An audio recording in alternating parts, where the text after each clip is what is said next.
Father Greg here at St. Andrew's. So today is a really exciting day in the life of the church. It's the day of Pentecost. And that's the day that we celebrate God sending us the gift of the Holy Spirit to be God's presence with us forever. And God's presence isn't just with the world in general, or sort of somehow floating around the world. God's Spirit actually lives in each one of us who follow Jesus. Isn't that good news? That fulfills Jesus' promise. When Jesus left his disciples and went back to God, remember we call that the ascension? He said, I promise that I'll send you the Holy Spirit to be with you and to guide you into all things. And sure enough, on the day of Pentecost, when all the disciples were together, the Holy Spirit showed up. It came and is still with us. So in the Bible, in Galatians, which is a letter that the Apostle Paul wrote to some folks, he describes the fruits of the Spirit, and I'll talk about that in a second, as this. The fruit of the Spirit is love, joy, peace, patience, kindness, generosity, faithfulness, gentleness, and self-control. Now, what do you think he means by the fruit of the Spirit? Because that can be sort of a confusing thing to talk about the fruit of the Spirit. So, do you remember a few weeks ago when we talked about Jesus talking about that he's the vine and we are the branches? So, I was thinking about my garden. We just planted a garden a few weeks ago, and in the garden we have tomato plants. And so, tomato plants, have these vines that grow up. They're big, tall things with lots of leaves and everything. And then there's little branches that go off the main vine. And then on those branches, you'll get little flowers at some point. And then those flowers are where the tomatoes actually grow. And so what we call tomatoes would be the fruit of a tomato plant. And actually, I don't know if you knew this, but tomatoes are not a vegetable. They're actually a fruit. And do you know why? Because they have seeds on the inside, and that's what fruits have. So just a little trivia there for you. But so the fruit of my tomato plant, the vine, the branches, what actually is produced by that, the fruit, why you plant a tomato plant, is to get tomatoes, right? Well, if we think about Jesus saying, I am the vine and you are the branches, and all of the energy, the source of life that comes from Jesus comes into us, then we're like the branches of that tomato plant. And the Spirit is that thing that moves through the vine and moves through the branches, through us, and produces fruit. Only we don't produce tomatoes because we are connected to Jesus or to the Spirit. We produce the things that the Apostle Paul talked about, that we produce love and patience and kindness and gentleness and self-control and peace and generosity. All of those things are things that naturally come from the Holy Spirit being in us and living out through us. So that's what the Apostle Paul is using an analogy when he talks about the fruit of the Spirit. So those things don't make us Christians. The Spirit does that. Jesus makes us Jesus' followers. But what comes out of us, what we produce, are good things because the Spirit lives in us. And so what you and I need to do is just to let the Spirit do the work in us to produce those really wonderful things of love and patience and kindness and goodness and gentleness. All of those things, the Holy Spirit wants to just produce in us over and over again, wants us to keep on producing that fruit. And so that's a little bit about what the Bible means when it talks about fruits of the Spirit, and that the Holy Spirit doesn't produce things that don't help other people. The Holy Spirit produces things that help other people. So we can tell when the Holy Spirit's at work when we look around and we see that either we or our church or someone in our community or our neighbor are doing good things out there for other people. They're being kind, they're being patient, they're being peacemakers. They're being generous.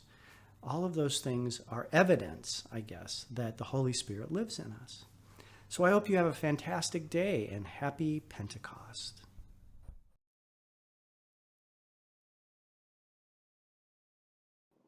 Hi, today my song is called Wind and Warmth, and it's about the Holy Spirit, which we represent with wind and fire. Wind is God's breath, Spirit its name, fire is God's heart, and love is the flame. Wind is God's breath, Spirit its name, fire is God's heart, and love is the flame. Wind, wind, blow me to God, fire, fire, warm my heart. Wind, wind, blow me to God, fire, fire, warm my heart. So there's two parts to this song, and we actually repeat those parts in the entire song. So I'm going to teach you the first part now. Be my echo. It sounds like this. Wind is God's breath, Spirit its name. Wind is God's breath, Spirit its name. Fire is God's heart, and love is the flame. Fire is God's heart, and love is the flame. All right, let's put it together, and let's sing it 2 times, that whole section. Here we go. Wind is God's breath, Spirit its name. Fire is God's heart, and love is the flame. Wind is God's breath, Spirit its name. Fire is God's heart, and love is the flame. Now the next part of the song says, wind, wind, blow me to God, fire, fire, warm my heart. And we sing that twice too in the song, but right now I'd like to teach you that part. So it sounds like this. Wind, wind, blow me to God. Will you do that with me? Wind, wind, blow me to God.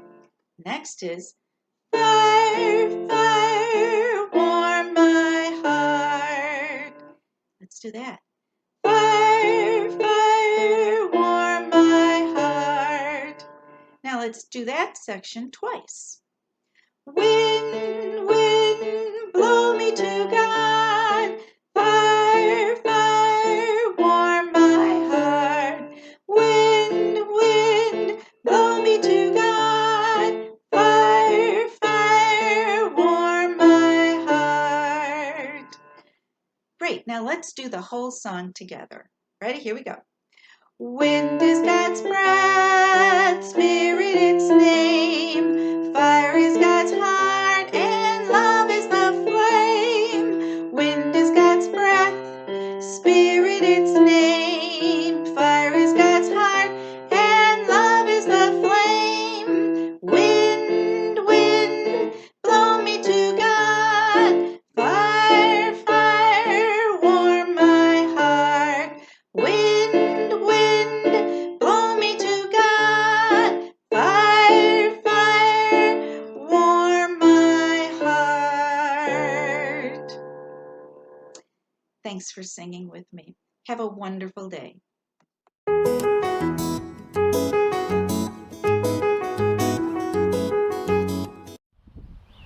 Hi everybody! Today I want to share with you a book that I have, and it's called Maybe God is Like That Too, and it's about the fruit of the Spirit. Our translation in the Bible that we use at the Episcopal Church during services says generosity, and this book says goodness, but we're talking about the same things. I live in the city where the sidewalks and subway cars and buildings and buses are packed with people. But I've never seen God before. Grandma, does God live in the city? I asked one morning at breakfast. Yes, God is here, she says. You just need to know where to look. Wherever you see love, joy, and peace, God is there, she said, stirring her tea. Wherever there's patience, kindness, and goodness, God is there too. When you see faithfulness, gentleness, and self-control, that's God's Spirit at work. On the way to school, I'm on the lookout. I see a bus full of tourists and count 10 bright yellow taxis. I spy a man sweeping a stoop, and Grandma and I laugh when I see a tiny dog wearing a fluffy purple sweater. At school, Grandma hands me my lunch and hugs me close before she says goodbye. That's what love looks like to me. Maybe God is like that too. On the swings, I pump so hard, I see over the wall into the alley. My friends shout, "Higher, higher," as my feet fly way up into the sky. That's what joy looks like to me. Maybe God is like that too. Outside, car horns blast and sirens scream, but my classroom is quiet and calm. That's what peace looks like to me. Maybe God is like that too. I try to tie my shoes, but the laces tangle around my fingers. My teacher sits down beside me and shows me how to tie them. That's what patience looks like to me. Maybe God is like that too. On the way home, I see a doorman wearing a red cape and a hat with a shiny brim. He's holding the door for a man using a wheelchair. The man moves very slowly, and the doorman chats with him and smiles. That's what kindness looks like to me. Maybe God is like that too. While I'm setting the table for dinner, there's a knock at the door. It's our neighbor from downstairs bringing us a loaf of bread. It's golden brown and warm and wrapped in a thin white towel. That's what goodness looks like to me. Maybe God is like that too. After dinner, I work on my homework while Grandma stands at the kitchen sink, washing dishes and humming to herself, just like she does every single night. That's what faithfulness looks like to me. Maybe God is like that too. At bedtime, Grandma sits at the edge of my bed, singing me a lullaby and stroking my head. She tucks my blankets up close around me. That's what gentleness looks like to me. Maybe God is like that too. I lie in bed, watching the curtains flutter. I want to talk about that dog we saw today and how high I can swing, but Grandma says that once I'm tucked in, I have to stay in bed until morning. I close my eyes and try to fall asleep. That's what self-control looks like to me. Maybe God is like that too. I saw God over and over again today, whenever I saw love, joy, and peace, and wherever there was patience, kindness, and goodness. When I saw faithfulness, gentleness, and self-control, I saw God's Spirit at work. I don't see God the way I see my friends or the streetlights or the river, but I see signs of God's Spirit all around me, right here in the city. I know what God is like. Maybe I can be like that too. I wonder if you can look around today where you are, either in your home or your community or your school, your neighborhood, and see how you can see God at work in people's lives. Take care, and I hope you check out this book.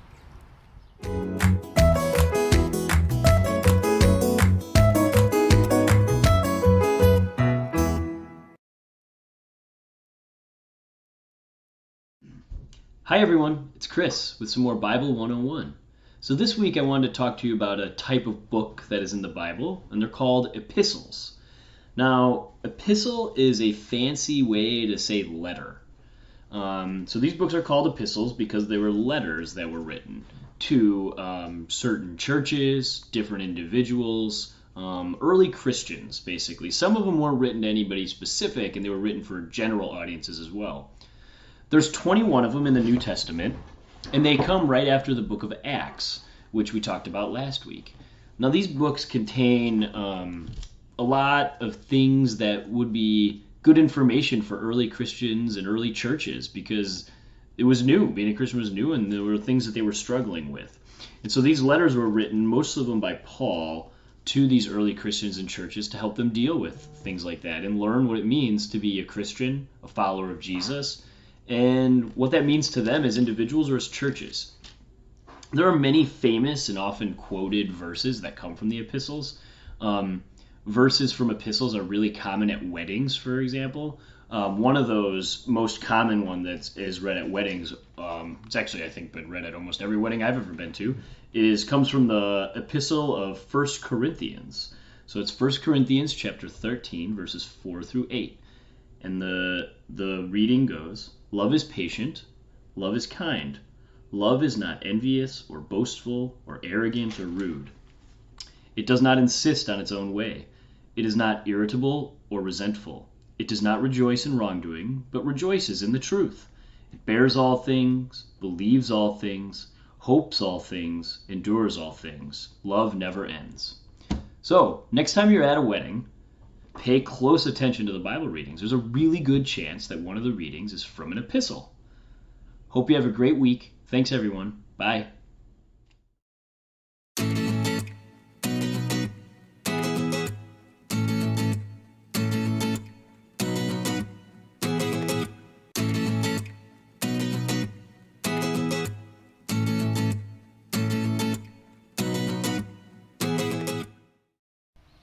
Hi everybody! This week's memory verse is about the fruit of the Spirit, which we read about in that book earlier. And it's the fruit of the Spirit is love, joy, peace, patience, kindness, generosity, faithfulness, gentleness, and self-control. Now that's super long, but it's also super important. So we're going to break it up into chunks with 3 parts in each one. So the first part, the fruit of the Spirit is, and now repeat these 3 after me. Love, joy, peace. Love, joy, peace. Love, joy, peace. Love, joy, peace.